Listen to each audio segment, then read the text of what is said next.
Welcome to this guitar lesson on alternate picking.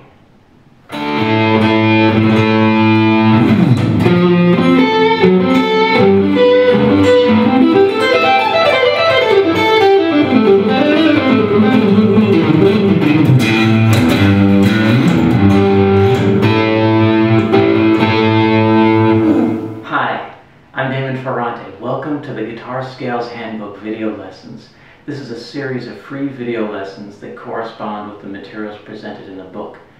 These videos cover a range of subjects including guitar technique, forming good practice habits, and music theory.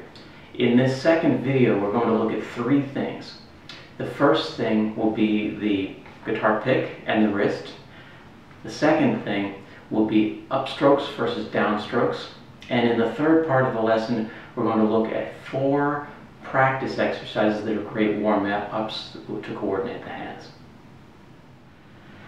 Well, I'd like to mention again what I talked about in the last video lesson with the guitar pick. It's very important that you angle your pick either forward or backwards through the string with your right hand when you're doing alternate picking. This will make it much easier to play fast passages and get a good tone.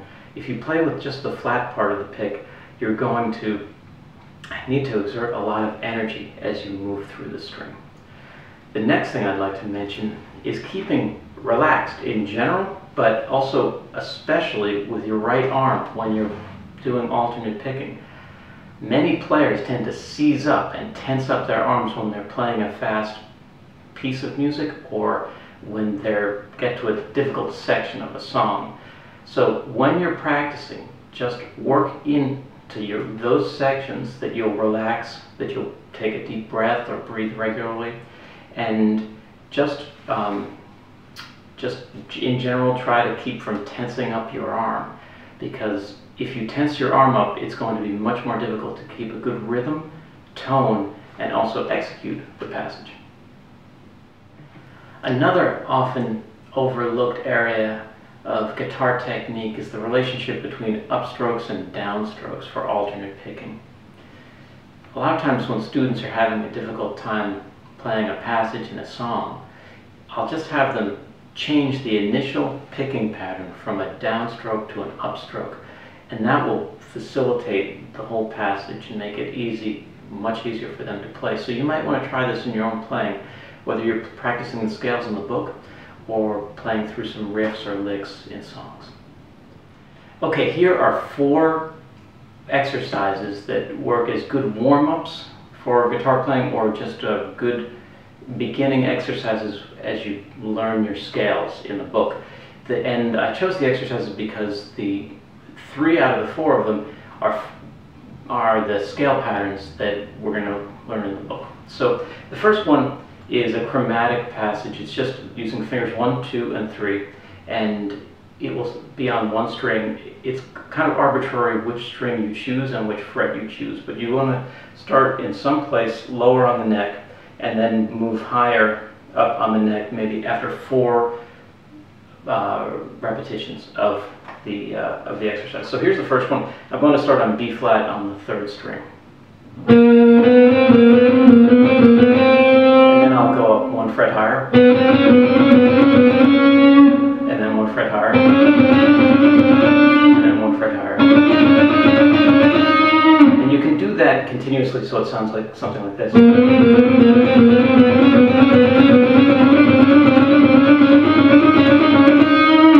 could try it on a different fret. It might, it just sounds like this.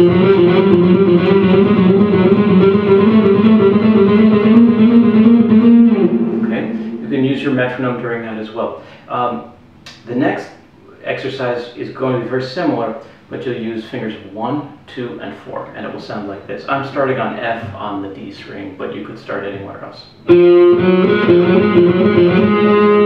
then you'll go 1 higher, and then 1 higher, then 1 higher.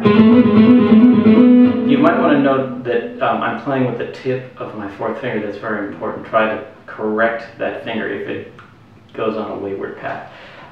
So once you get that going, you can really start moving with that at a faster tempo. And for advanced players, you might want to use this these exercises before a gig. If you just have to show up and play in 20 minutes, these are kind of good exercises to get the hands warmed up in both coordinates. So here would be a little bit faster. Something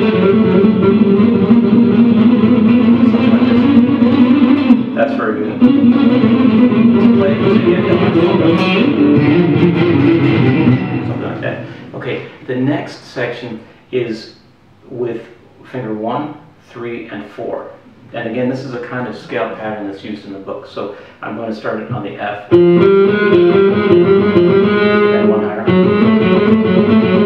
One higher. And one higher. And again, these can be played a lot faster if you'd like. The final one is, and they should be practiced in this order.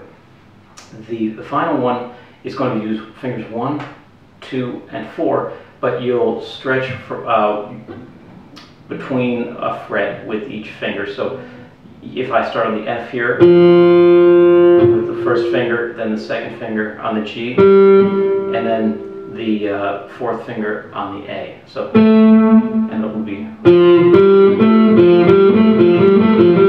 then one higher.